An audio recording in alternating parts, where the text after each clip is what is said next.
அதில் old is கோல்டுங்க. அது yellow கலரில் பிசிஓ இருக்குமே, அதில் ₹1 காயினை போட்டு போச்சுனா தான் அது நான் லவ் பண்ணுறேன், நான் கால் பண்ணுறதா. நான் லவ் பண்ண பொண்ணு அதே பொண்ணு தான் இப்போ நான் கல்யாணம் முடித்தேன். அதே ரெட்டை ஜடை போட்டுட்டு திருப்பி அதே பொண்ணு இப்போ என் கூட ஒய்ஃபா அதே டிராவல் தான். இப்போ எனக்கு ஒரு பொண்ணு இருக்குது, அதுவும் அவங்க ரெட்டை ஜடை போடும்போது 2 பேருக்கும் அப்படியே ஒரே ஜென்ரேஷனை பார்க்கும்போது எனக்கு ரொம்ப நல்லா இருக்கு. இப்போ இருக்கிற ஜென்ரேஷன் என்னடானா, நேர்லேயே பார்த்துட்டு பிடிக்கலையா, சரி ஓகே நான் இன்னொரு பார்த்துக்கிறேன்னா அந்த மாதிரி ஆயிடுச்சு. அடிச்சு பிடிச்சி சண்டைலாம் போட்டோம், தலையை கூட இழுத்து போட்டுலாம் சண்டை போட்டோம், நிறைய நடந்தது. பட் ஆனால் என்னன்னா, ஒரு பாயிண்ட் ஆஃப் மேலே அவங்களால இன்னொருத்தவங்களை அக்செப்ட் பண்ண முடியல, என்னாலே இன்னொருத்தவங்களை அக்செப்ட் பண்ண முடியல. அப்போ ஆண்ட்ராய்டு ஃபோனுன்றதே பெரிய விஷயம்.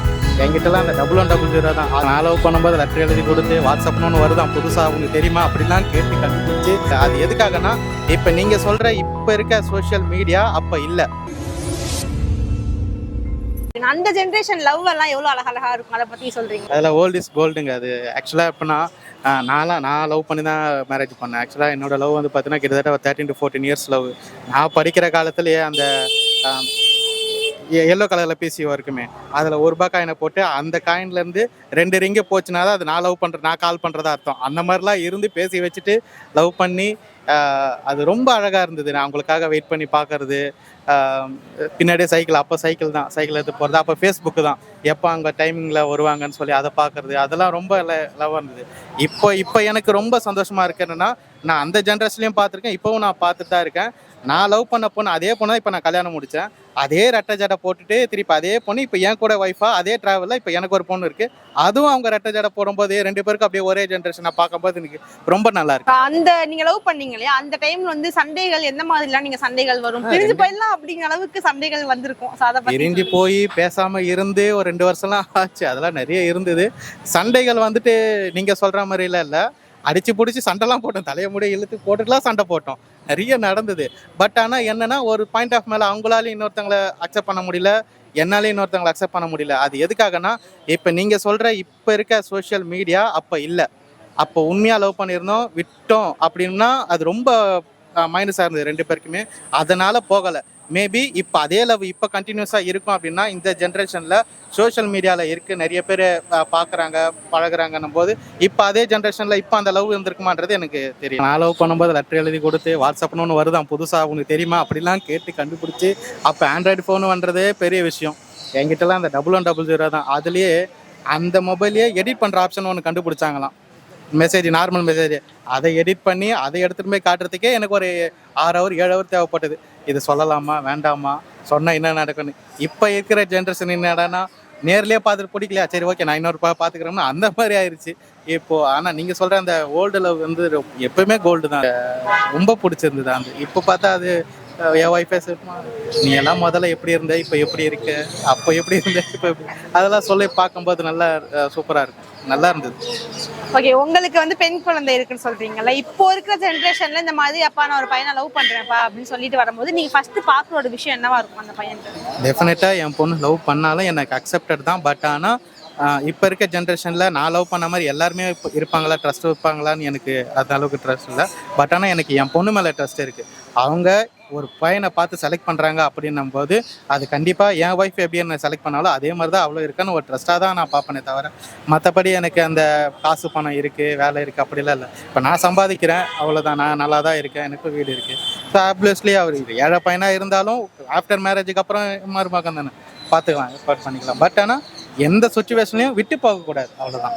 பொண்ணையும் விட்டு போகாமல் இவன் கரெக்டான ஒரு பையனை செலக்ட் பண்ணிட்டானா எனக்கு அதை விட சந்தோஷம் வேறு எதுவும் கிடையாது.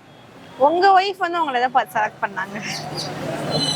ஓப்பனாக ஃப்ராங்காக சொல்லணுன்னா, எனக்கு கொஞ்சம் ரோட்டில் அடையாவடையாக சுற்றிட்டு இருப்பேன், அவ்வளோதான். எல்லா பழக்கமும் இருக்குது, நான் அதெல்லாம் எதுவும் சொல்ல மறுக்கல. பட் போஸ்ட் ஆகுதுக்கப்புறம் பேசி கன்வின்ஸ் பண்ணி இதுக்கெல்லாம் நீ மாறி வந்தால் தான் லவ் பண்ண முடியும் அப்படின்னு சொல்லி, ஆனால் அவங்க வீட்டுக்காக நான் மாறினே தவிர மற்றபடி எனக்கு இதெல்லாம் விடுறதுக்கு ரொம்ப இது இல்லை. அவங்க ரொம்ப எக்ஸ்பெக்ட் பண்ணாங்க, நல்ல பையன் அப்படிலாம் எக்ஸ்பெக்ட் பண்ணாங்க. பட் ஆனால் நான் முதல் போய் ப்ரப்போஸ் பண்ணதே ஃபுல்லாக குடிச்சிட்டு தான் போய் ப்ரப்போஸ், அந்த அளவுக்கு ஆச்சு.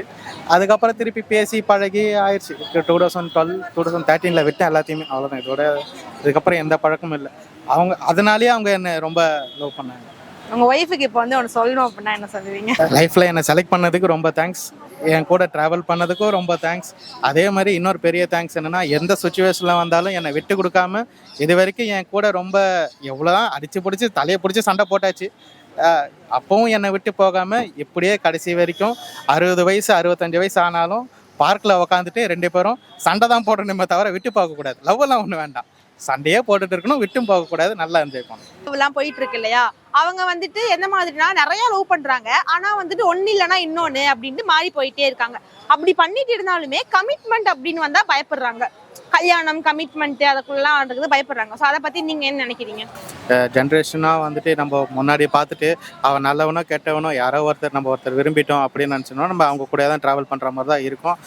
ஈகோ கிளாஷ் இருக்காது, மேல் டாமினேஷன் ஃபீமேல் டாமினேஷன்லாம் முதல்ல இருக்காது. இப்போ அது எல்லாமே இருக்கிறதுனால தான் ஸோ நெக்ஸ்ட்டு வந்துட்டு சுவிட்ச் ஆன் ஆகிறதுக்கான மெயின் ரீசனே அதுதான்.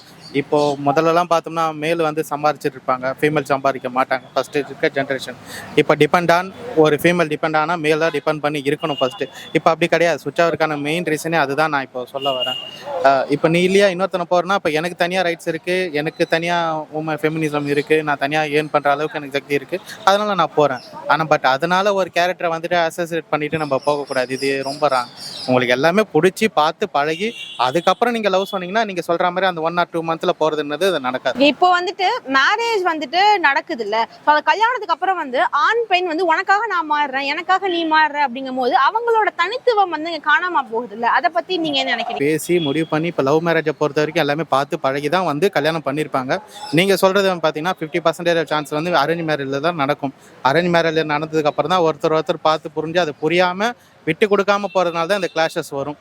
இதே லவ் மேரேஜில் அதிகமாக வராது. சப்போஸ் நீங்கள் சொல்கிற மாதிரி அப்படி நடந்துச்சுன்னா ஒருத்தர் விட்டு கொடுத்து போகணுமே தவிர ஈகோ கிளாஸ் ஆச்சுன்னா அது லைஃப் கண்டினியூஸாக இருக்காது. அது ஏதாவது ஒரு விதத்தில் அவங்கள பாதிக்குதோ இல்லையோ அவங்களுக்கு பிறக்கிற குழந்தைங்களுக்கு தான் மெயினாக பாதிக்கும்.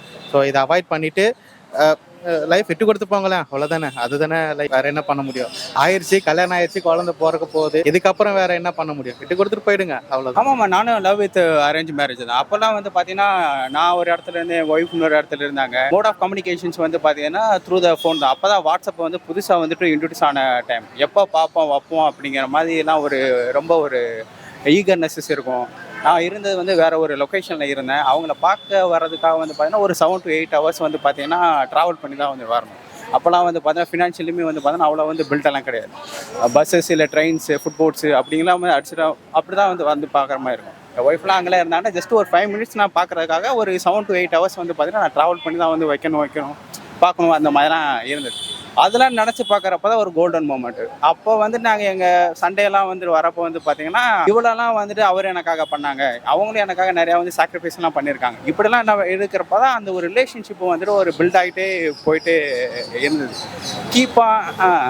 அதில் தான் வந்து பார்த்தீங்கன்னா ஒரு சுவாரஸ்யம்னு ஒன்று இருந்தது. இப்போ இருக்கிற சுவாரஸ்யம்லாம் வந்து ரொம்ப கம்மியாகிட்டே போயிட்டு இருக்கல. அது வந்து பார்த்தீங்கன்னா பீப்புளுக்குள்ளே அந்த ஒரு ட்ரஸ்ட்டு, அடுத்த ஒரு ஈகர்னஸஸ் வந்து பார்த்தீங்கன்னா அது வந்து ட்ரிகர் பண்ணாங்க. என் ஒய்ஃப்கிட்ட ஆக்சுவலி நான் ஃபஸ்ட்டு நான் லவ்லாம் ப்ரொபோசல்லாம் பண்ணல. விச் மீன்ஸ் நான் அவங்கள்ட்ட மாதம் சொல்கிறப்ப நான் உன்னை கல்யாணம் பண்ணிக்கிடுவேன், எல்லாரோட பேரண்ட்ஸோட கன்ஃபர்மேஷனை பேஸ் பண்ணி தான் வந்து பண்ணுவேன் அப்படிங்கிற மாதிரி அப்படி இது பண்ணதான். அப்போயே தெரியும் நம்ம கல்யாணம் தான் பண்ணுவோம் அப்படிங்கிற மாதிரி சொல்லிட்டு அதுக்காக நிறையா ஸ்ட்ரகிள்ஸ்லாம் இருந்தது. இது இப்போல்லாம் நினச்சி பார்க்குறப்ப அது ஒரு கோல்டன் மூமெண்ட் மாதிரி தானே தெரியுது, நல்லா இருக்குல்ல. அதை விட்டுட்டு நான் வந்துட்டு அந்த பொண்ணு செட் ஆகலை, இல்லை இன்னொரு பொண்ணு பார்க்குறேன், இந்த ஒன்று பார்க்குறேன் அப்படிங்கிற மாதிரி ஒரு சுவிட்ச் ஓவரிலே இருந்தேன்னா எனக்கு ஒரு கில்ட்டினஸ் வந்துடும். என்ன நம்ம இப்படிலாம் இருந்திருக்கோம் அப்படிங்கிற மாதிரி ஒரு ஆஸ்பெக்ட் வந்துட்டு போயிட்டு அது ஒரு கோல்டன் மூமெண்ட் தான். அந்த 6 மணி நேரம் டிராவல் பண்ணி போய் பார்க்குற தூரத்தில் இருக்காங்க. எப்படி உங்களுக்கு காதல் அமைஞ்சது? நானும் என் ஒய்ஃபும் ஒரே கம்பெனியில் தான் ஒன்றா ஒர்க் பண்ணிட்டு இருந்தோம். அப்புறம் கொஞ்ச நாள் கழிச்சு எனக்கு வந்து ஒரு ப்ரொமோஷன் கிடச்சிது. அதனால் வந்து நான் வெளியூருக்கு நான் போகிற மாதிரி இருந்தது. அப்போது த்ரூ த ஃபோனில் தான் வந்துட்டு பேசுவோம். பார்க்கணும் அப்படிங்கிற பட்சத்தில் நான் இருந்தது கும்பகோணம் அந்த ஏரியாஸில் இருந்தேன். அப்போ அங்கேருந்து இங்கே வரணும்னா நியர்லி ஒரு 7 to 8 hours வந்துட்டு ட்ராவல் பண்ணி தான் வரணும். அப்போ அவங்க ஏதாச்சும் ஒரு கோயிலோ இல்லாட்டி ஃபங்க்ஷனுக்கு தான் வந்திருப்பாங்க. அவங்க அங்கே இருப்பாங்கன்னா நான் இங்கே இருப்பேன், அங்கேருந்து அவங்க பார்ப்பாங்க, இங்கேருந்து நான் பார்ப்பேன். சரி ஓகே கிளம்புறேன் அப்படிங்கிற மாதிரி சொல்லிட்டு கிளம்புற மாதிரி தான் இருக்கும். ரொம்ப நாள் கழிச்சு நம்ம பார்க்குறோம்ல அப்படிங்கிறப்ப வந்து பார்த்தீங்கன்னா அந்த ஒரு ஆர்வம், ஈகர்னஸ் அப்போலாம் ரொம்ப ஜாஸ்தியாக தான் இருந்தது. இல்லை அவங்க கல்யாணங்கிற டாபிக்ஸ்லாம் வந்து இப்போ யாருமே போகிறதில்ல. They want to enjoy their life. இப்போதைக்கு டேஸை வந்துட்டு ஓட்டினா போதும் அப்படிங்கிற ஒரு ஆஸ்பெக்டில் தான் வந்துட்டு அது இருக்காங்க. அதெல்லாம் வந்து பார்த்திங்கன்னா ஒரு லாங் லாஸ்டிக்காவோ இல்லாட்டி ஃபியூச்சரிஸ்டிக்கில் அவங்கள பற்றி யோசிக்கிறப்ப வந்து பார்த்தீங்கன்னா அதிலே வந்து ஒரு இன்ஃபீரியாரிட்டி வந்து அவங்க வர ஆரம்பிச்சிடும். ஏன் நம்ம இந்த மாதிரிலாம் இருந்தோம் அப்படிங்கிற மாதிரி சொல்லி இந்த ஏஜில் அவங்க பண்ணுறது சரி அப்படிங்கிற மாதிரி தோணலாம். ஆனால் அது பொதுவாக ஒரு மோரலாக பார்த்தோம்னா அது தப்பு. அந்த மாதிரிலாம் இருக்கக்கூடாது. அது நிறையா விஷயம் வந்து பார்த்தீங்கன்னா ஜென்ரேஷன் டு ஜென்ரேஷன் வந்து மாறிட்டே இருக்கும். ஒரு நம்ம ஜென்ரேஷன்லாம் வந்து பார்த்தீங்கன்னா இந்த மாதிரி தான் இருக்கணும் அப்படி மாதிரி நிறையா இருந்தது. ஆனால் இப்போ வந்து பார்த்தீங்கன்னா அப்படிலாம் இல்லை. அது இல்லாமல் மோரோவர் மீடியாஸில் வந்து நிறையா இது ப்ரொமோட் பண்ணுவாங்க. இதெல்லாம் வந்து நார்மல் தான், இப்போ நிறையாலாம் பண்ணுறாங்கல்ல. ஒன்ஸ் அப்பான் ஏ டைம்லாம் வந்துட்டு இதெல்லாம் தப்புன்னு இருந்தது. மீடியாஸே வந்து நிறையா விஷயங்களை நார்மலைஸ்ட் பண்ணுறாங்க. அது அவங்களுக்கு நார்மல் அப்படிங்கிற ஒரு ஆஸ்பெக்டில் போயிடறாங்க. மீடியாஸ் தான் வந்துட்டு அவங்களோட இதை ஷேப் பண்ணுதுன்னு நீங்க சொல்றீங்களா? மெஜாரிட்டி அதுதான். இப்போ ஒரு விஷயங்களை வந்துட்டு கீப் ஆன் சொல்ல வந்து பார்த்தீங்கன்னா அது ஓகே அப்படிங்கிற மாதிரி பீப்புள் மைண்டில் வந்து ரிஜிஸ்டர் ஆகிடும். அது இப்போ இருக்க மீடியாஸ் வந்து நிறையாவே பண்ணுறாங்க. எல்லாமே வந்து பார்த்தீங்கன்னா நார்மலைஸ்ட் பண்ணுறாங்க. அந்த ரிலேஷன்ஷிப் தான் வந்துட்டு கடைசி வரை நமக்கு வேணும், அவங்க கூட தான் ட்ராவல் பண்ணணும் அப்படிங்கிற மாதிரி போயிட்டு போனால் பரவாயில்ல. போகிறாங்க, நமக்கு செட் ஆகலை, இன்னொருத்தவங்களை பார்க்குறாங்க செட் ஆகலை, இன்னொருத்தவங்களை பார்க்குறாங்க செட் ஆகலை அப்படிங்கிற மாதிரி சுச்சுவராக ஆகிட்டே இருந்ததுன்னா ஒரு கான்ஃபிடென்ட்டு இல்லாட்டி ஒரு ட்ரஸ்ட்டே அதுவுமே வராது ஃபியூச்சர். இப்போ இருக்கிறவங்களோட கேள்வி என்னன்னா, இப்போ வந்துட்டு நான் ஒருத்தவங்களோட பழகுறேன், எனக்கு அவங்க வந்து பிடிக்கல. லைக் நான் 60-80 வருஷம் நான் அவங்க கூட வாழ போறேன் இல்ல, நான் வந்துட்டு இந்த ஒரு மாசம் 2 மாசம் எனக்கு பழகி எனக்கு பிடிக்கலன்னா நான் வேற ஒருத்தவங்களை பழகிக்கிறேன்னு அப்படிங்க சொல்றாங்க. அதை பத்தி நீங்க என்ன நினைக்கிறீங்க? அதை பற்றி அவங்க என்ன பேசிஸில் வந்துட்டு பிடிக்கல வைக்கலன்னு சொல்கிறாங்கன்னு ஒன்று இருக்குல்ல. ஒருத்தவங்க ரொம்ப ஒரு வேறு மாதிரி பிஹேவ் பண்ணுறாங்க, ரொம்ப ஹார்ம் பண்ணுறாங்க, ரொம்ப அவங்க கூட இருக்கிற ஒரு நெகட்டிவாக இருக்குது, ரொம்ப ஒரு ட்ரஸ்ட் ஒர்த்தி இல்லாமல் இருக்காங்க, ட்ரூத்ஃபுல்லாமல் இல்லாமல் இருக்காங்க, ஒரு ஒழுக்கம் இல்லாமல் இருக்காங்க அப்படிங்கிற ஆஸ்பெக்டில் அவங்களை விட்டுட்டு போகிறது வந்து நல்லதான். இப்போ ஒருத்தவங்களை பார்க்குறோம், இனிஷியலாக ஒருத்தவங்களை பார்க்குறது எல்லாமே சென்டர் ஆஃப் அட்டென்ஷன் தான் வந்துட்டு, அட்ராக்ஷன் தான் ஃபஸ்ட்டு பார்க்குறோம். அந்த அட்ராக்ஷனை பேஸ் பண்ணி போகிறாங்க. அவங்க கூட பழகிறப்ப தான் வந்துட்டு அவங்களோட ரியல் கேரக்டர் வந்து தெரிய வருது. அப்படிங்கிற பட்சத்தில் அவங்கள விட்டு மூவ் ஆன் ஆகிறது வெல் அண்ட் குட். அதுதான் வந்து பார்த்திங்கன்னா எப்போயுமே நல்லது. சின்ன சின்ன விஷயங்கள் ஈகோ கிளாஸ் ஆகிறது, உன்னோட வே ஆஃப் லென்த்து என்னோட வே ஆஃப் லென்த்து வந்து செட் ஆகலை அப்படிங்கிற மாதிரி ஒரு சின்ன ஒரு ட்ரிவியல் திங்ஸுக்காக வந்துட்டு சுவிட்ச் ஓவர் ஆகிறது வந்து பார்த்திங்கன்னா